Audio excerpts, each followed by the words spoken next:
name is Sarah Karimi, and I'm joined today with our foreign exchange market analysts, Path and Maria. So let's get started. What have been the recent trends with Forex?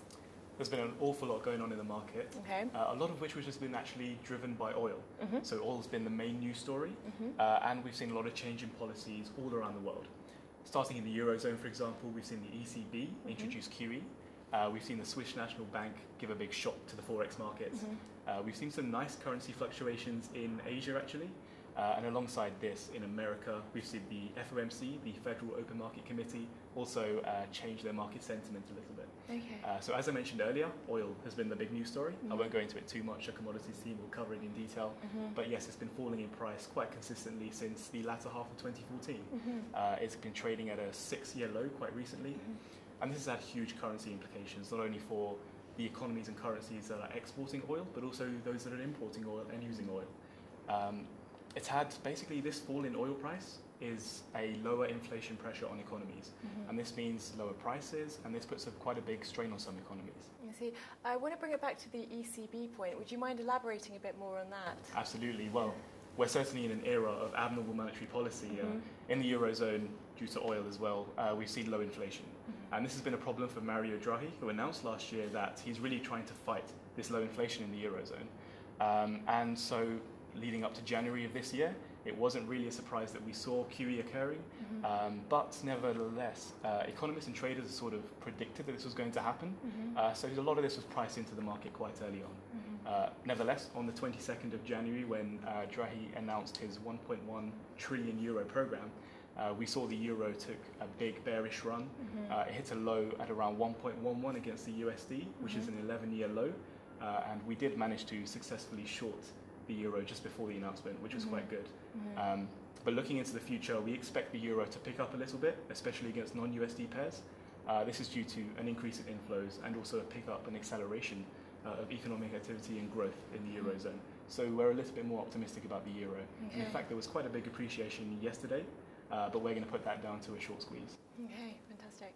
And what about the Swiss franc? It seems to be doing incredibly well at the moment within the FX market. That is exactly true.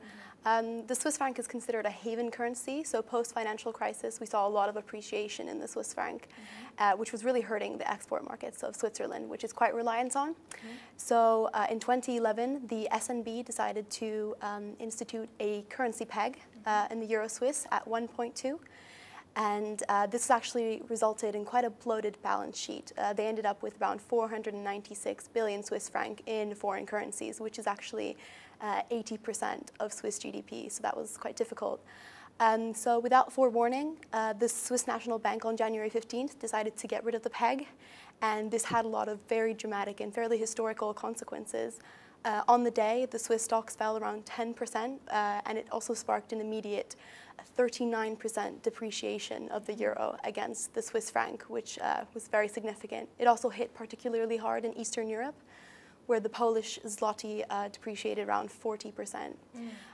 Many argue that one of the motivations for the ridding of the peg was actually the upcoming ECB QE, because that would have also resulted in an appreciation of the Swiss franc, which would have been quite expensive for the SNB to guard the peg. Currently, there's a lot of lingering speculation that the SNB might step in again to intervene to actually weaken the currency because it is hurting exports so much. So what we're looking at very soon, we're expecting a slight depreciation of the Swiss franc in upcoming weeks. And if we look further at the monetary policy within Europe, we see that it's actually expanding a lot. I wonder whether we've got something similar with the USA. It's a very good point you bring up, actually, about this divergence in global monetary policy. Just to give you a little bit of a background about the US, well, comparatively growth is quite good. Unemployment's falling, but again, it's the inflation problem we're seeing on the back of falling oil prices. So to sort of counteract this, well, the FOMC has also said that it's going to put a bit more attention to global policies. And really following the central bank's recent actions, we believe there's going to be a delay in the rate hike. It's estimated to be around summer of this year, but we believe it's going to be pushed back maybe till the end of the year, potentially until 2016. And this is going to have a huge market effect. At the moment, the dollar is very strong, and it's a reflection of really a summer rate hike. And we expect that this sort of postponement is going to have a very big market effect. So it's going to be really interesting to see what happens. And for the rest of 2015, we think the dollar is going to remain strong. It's going to continue its bullish run. We think volatility is going to be quite high. And yeah, we believe the US dollar is going to continue to sort of export inflation into other economies that are buying US dollar goods. And what about the fiscal and monetary trends around the world? Are there any other market factors that we should really be looking out for at the moment? Certainly, especially political ones here in the UK with the upcoming May UK elections. That can have a lot of currency consequences. So there's a lot of talk about a tight race between the Conservative and the Labour Party. And certainly if neither party wins majority, that will result in a lot of political uncertainty that the coalition brings along with it. So that could actually depreciate the pound quite a bit. Polls are suggesting currently that the Conservative Party and the Labour Party will have an exact draw of seats, which will undermine both of their power and kind of give way to smaller party policies. So there are a few parties that we should be looking out for who are actually exhibiting some anti-business friendly policies. One of them is the Green Party, who's looking quite a bit at tighter regulations, especially of trading, and also corporate tax hikes. And the UKIP, which is famously quite anti-free trade, could be quite harmful to exports. So if these factors continue to be as they look like they will be, we're expecting a lot of volatility in the pound, as we saw in 2014, to continue up into 2015. Okay, fantastic. Well, it's been a very good overview of the UK and Europe in general, and also the USA. I wonder if we could comment on EM. Right.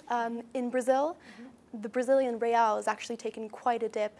In mid-December, they actually saw a 9-year low, which was largely the result of negative economic data, sluggish growth, and budget deficits. It appreciated slightly, but has since depreciated a further 2.5% against the US dollar. Especially as the finance minister has kind of declared his position that he doesn't wish to intervene to stop the Brazilian real from sliding any further. However, we see a lot of optimism in Brazil that the economic team put together by the recently elected President Dilma will revive Brazilian growth. They're pledging tighter fiscal policies as well as less patchwork policymaking, so quite optimistic there. And just to follow on from that, following optimism, we're quite interested in the Indian rupee, quite optimistic about it. Despite its very recent slip, it's been the best performing Asian currency of January this year, which is quite promising. And it's really two key features we're focusing on. Number one is the improvement in the economic outlook of India. And this is also down to the increase in political control that we see occurring, especially throughout 2015. And the combination of these factors, well, result in us being a bit more optimistic about the Indian rupee. On the other end of the scale, well, the Turkish lira, we're shorting the Turkish lira.